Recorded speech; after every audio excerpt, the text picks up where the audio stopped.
বিড়ি জাহান্নামের খাবার, সরাসরি জাহান্নামীদের খাবার।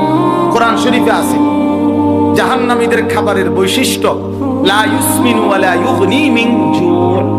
জাহান্নামীদের খাবার আল্লাহ বলছে এটার কোনো পুষ্টি হয় না এবং এটার দ্বারা ক্ষুধাও নিবারণ হয় না। বিড়ি সিগারেট অবিকল এরকম, এটার দ্বারা শরীরের কোনো পুষ্টি হয় না এবং ক্ষুধাও নিবারণ হয় না। অতএব এটা জাহান্নামীদের খাবার। নাকে মুখে ধোঁয়া ছাড়ে, আগুন ছাড়ে, এটা বুঝে এটা কিছু হইতে পারে? এটা আমার সর্বোচ্চ বুঝাইয়ে দূর। এবারে হয়তো আগের থেকে প্র্যাকটিস করতেছে।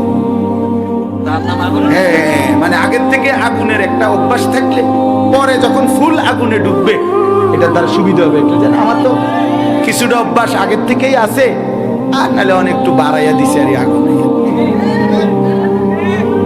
এজন্য এটা লজ্জার বিষয়, শরমের বিষয়, হায়ার বিষয়। এটা বিড়ি সিগারেটের এই বদভ্যাস একেবারেই অপছন্দনীয় অভ্যাস। বাবা, নওজোয়ান মাঝ বয়সী, আপনারাও ছেড়ে দেন।